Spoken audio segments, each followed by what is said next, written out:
So let's talk about sewage. Not the greatest subject to talk about, but you have no idea what a valuable resource sewage is. In the world of sustainability, nothing should go to waste. Even your 3 Ps. That's pee, poo, and toilet paper. The 3 Ps can be turned into biogas for reuse as energy or purified into new water, which can then be used for irrigation in the agriculture, industrial, or landscaping sectors. Amazing, right?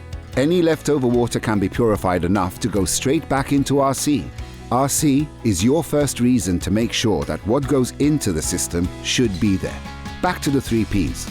These are the only things that should go down your loo, and only dirty water should go into your drains. Anything else can cause loads of problems to your own plumbing and even the national sewage system.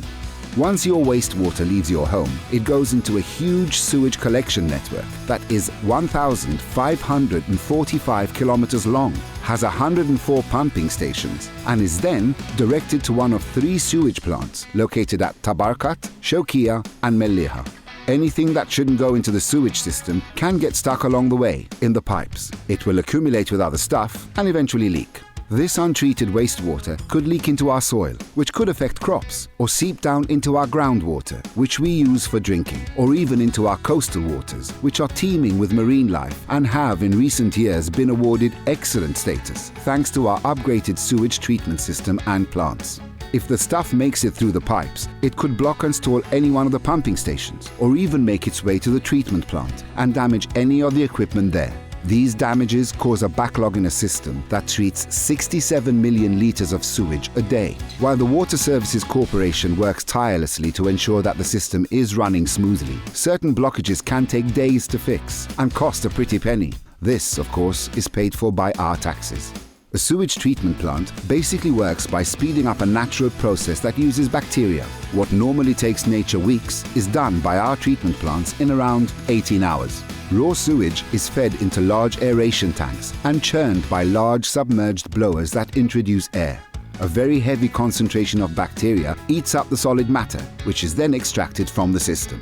So as you can see, between the aeration, churning, blowers and extraction, there's a lot of cause for things to get blocked and come to a complete standstill. This did actually happen in early 2019 at Tabarkat because of illegal dumping of materials into the system. But thanks to the hard work of the sewage plant team, all was resolved in a few days. Back to the process. Any clear, odorless water which is still fairly high in bacteria rises to the top and is discharged into the sea. This water is not fit for drinking, but is harmless to the marine environment. Nevertheless, when a tertiary treatment stage is incorporated, the treated sewage becomes new water and can be used for irrigation rather than being discharged into the sea. The remaining sewage sludge is treated and can be used as a fertilizer in agriculture or for other purposes, such as biogas. So you see, your wastewater is important. Please reduce what you put into our sewage system so that we can reuse it as recycled water or energy. It's important that any problems with sewers are reported as soon as possible on free phone 8007 6400, email customercare@wsc.com.nt or on live chat at wsc.com.nt or through WSC social media. For more information, visit water.org.nt. Water. Be the change. This project is part-financed by the European Union under the Cohesion Fund, European Structural and Investment Funds 2014-2020.